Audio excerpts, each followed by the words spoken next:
Greetings YouTube, time to film another bargain video. First we have a DK book, Weapon. Now I actually own the 2006 edition of this. This is the 2009 edition. So I'll be getting rid of my 2006 edition and replacing it with this one. I'll find a new home for it eventually.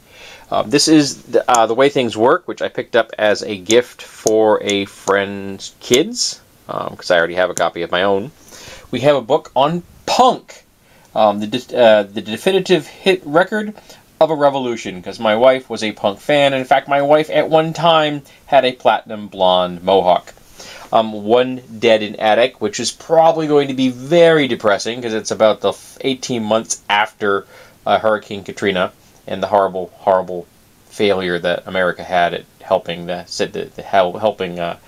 Orleans.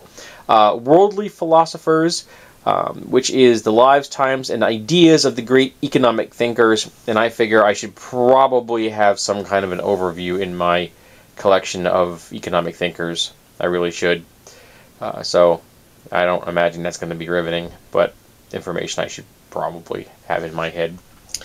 We have a holiday fire. My wife actually asked me for this at one point, if I ever stumbled upon a holiday fire video. So there you go. Holiday fire video. It's got 10 songs, which we can just mute if we want to, if we just want a little fire in the background, which my wife actually is interested in. I also like to see if I can find myself an aquarium video. I don't have one of those. We have Trinity Blood, which is an anime. The first chapter of that, I think it's like 6 or 7 episodes. Evil Dead 2. Now I have Army of Darkness, but I didn't have Evil Dead 2, and I wanted it, if nothing else, for the commentary track. This is a completely over-the-top film, just insanely, ludicrously gory and such. But it's a classic. We have Mars Needs Moms, which is a film I think was roundly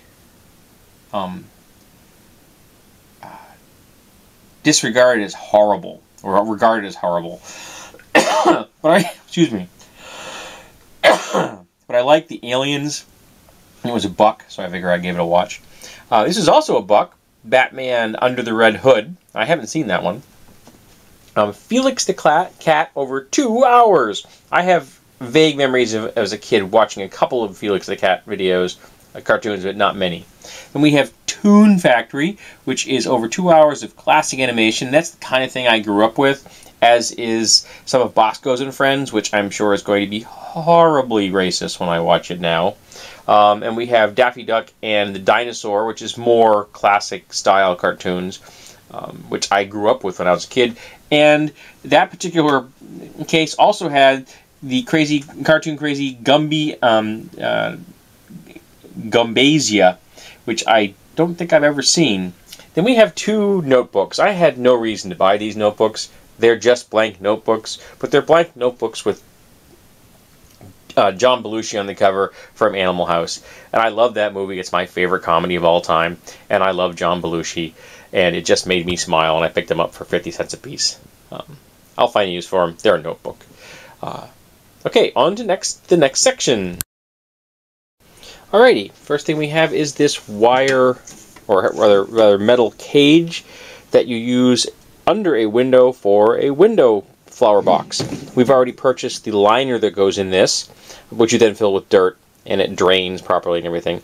Now I got this for 2 reasons. One, my mother-in-law likes flowers, and this will put flowers right outside her window. But the second reason is she has 3 windows that I consider to be a security risk. One of them, you can't really put this under it unless you just put fake flowers, because it gets 0 light. The other 2, however, do get light, and I picked this up for $1. So for this plus the investment of the liner, which was like $9 to $10, and we already have soil here at the house, we can get some significantly increased security, because getting around one of these things is more difficult, so it's going to make someone inclined to go someplace else. Then we have a pair of hiking shoes, which my wife picked up because they're from the company that she works for. They're vintage, so she's going to actually bring them to work and display them. Okay, made her happy, I don't care. Then we have a belt I found. This belt has 31 buttons, and all the buttons are of Eddie Izzard. So it's this very punk kind of vibe thing going on there. My wife's an Eddie Izzard fan, and I mean, the buttons are at least worth $1 to $2 a piece. And I picked up the whole belt for $2. So even if you only use 1 or 2 buttons, you made your money back.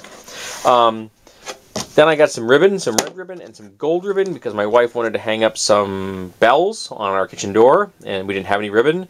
So for $1 each, I got 2 of them, and I figure we can always use ribbon for something else at come Christmas time. But she just said she wanted something that was Christmassy, and those are Christmassy. Then we have this weight. This is a 5-pound weight, and I got it because it makes a really intriguing knuckle duster. Now, I'd seen one of these that's in a 2-pound weight, which made a perfect knuckle duster. And I wish to heck I had purchased it when I saw it, because I've never seen it again. And I saw this one, which is about the right shape that I was looking for, but it's a little heavy to be used as a punching device. I mean, unless you're strong. If you're strong, you can really swing this thing. You're going to make a massive impact. And I can't decide if I'm going to leave it like this, or am I going to strip off the rubber, which would make it a little more wieldy for me, because my hands aren't that big. Keep it as a handheld device, or do I mount this on some kind of a pole, maybe even a bat? Drill 2 holes in the bat, set it in, attach it, maybe drill and tap here so I could come from the other side. It's an intriguing idea. I don't know what I'm going to do with that one. Then we have a pumpkin growing kit. We don't know if it's going to work, but for $1, my wife said she wanted to try it. Then I have an insulator, which I thought was intriguing. I don't know what I'm going to do with this yet. It could be an art project. Could just like hang it in the window for sunlight to run through. But I've always been fascinated by insulators and things like that, and I have a fondness for glass in general, so I picked it up at a flea market. Then we have this bell. I got a great price on it. It was $3 for this solid brass bell. It's got a really great sound. It looks like it was never used. There's like no patina on this, nothing. But the one thing it is missing is a bracket, because this bracket is tapered, so it's supposed to like fit into a bracket and lock into it so it could hang on a wall. And I have already purchased a piece of bar stock, of bar steel, 1/4-inch steel. And in fact, the only reason I'm not making the bracket today is because it's raining outside and I need to drill and use an angle grinder outside to make the bracket. So not going to get made today because I don't feel like working on my garage, which is cluttered and damp as well. But that's going to go right outside my door. But I'm going to I'll tie you some paracord on there or something, maybe something a little fancier, so you can ring it. I mean, we have a doorbell, but this is a little more character. It makes nice art, and it's really, I mean, $3 for this thing. I don't know who the heck priced that, but they didn't do a very good job in my book. But it's a bargain, and I stole it, and I think it's really cool. And I'm going to make a bracket, which will keep this on the wall, and I get to do another craft project, and you get to see a video of me making a bracket for the bell. Now up next, one more section, and this one's got some cool stuff. Alright, the last bargain video I did, I had found an aluminum round snow sled. And my wife was distraught because I was going to turn it into a shield, and it had fond memories for her, and she really liked the aluminum shield, aluminum sled, so she didn't want me to turn it into a shield. But then, 2 weeks later, I found this, which is an American Flyer steel sled, which I got for $1. So I'm going to grind off the rust, both sides. I'm going to need to get myself a dent hammer. I think I can find one of those at Harbor Freight, so I can kind of put it back into the original shape. And I'm still thinking of using this as practice to coat the outside with canvas using fiberglass resin. And then turning this into a shield, painting something, probably an anarchy symbol on the outside when I'm finished. But a steel shield is going to be better than an aluminum shield. It will be much heavier, but it will also be much stronger. Next up, we have a real steel military surplus helmet. This, it's Eastern European. I'm not sure what kind of helmet this is. It's got a nice patina on it. I'm not touching the outside of this helmet. It's got the full harness. It works. It's a little, when the harness was, when I first got it, it was a little tight. In fact, I had to completely unloosen this. It's made for a slightly smaller head than mine. But by completely disconnecting the the band. It fits on my head pretty decent, and I'm only going to be using this for costuming for the most part, so I'm not overly concerned if it's a perfect fit. And I also found these, which I'm going to be using in the costume. Some of you may have already seen my preview where I had both of these items on, and this was a great find because I paid $5 for those welding goggles and $10 for a real steel helmet. That's a steal. Then we have this, which is a Winoka dive knife, which is in relatively decent shape, and this is an actual made in Japan knife, and it was originally apparently owned by someone named Tom, and I picked this up for $1 at a flea market. And then last we have an ice pick, except this is an ice pick. It's a whole lot bigger than the one that most people keep in their toolbox or their kitchen drawer. This is an ice pick designed to be used to actually move ice blocks when you harvest them from a lake. And I've seen these type of tools before, but they've always been in very rough shape. This one, however, is in excellent shape. It still has the red paint here, which was original. The metal is in nice condition. This bracket is tight. Everything is tight. It's got nice tips in it. The edges are clean, and it's got tips here. It's in incredibly good shape. This is a tool that you could use right now and use it effectively. And I paid $10 for this.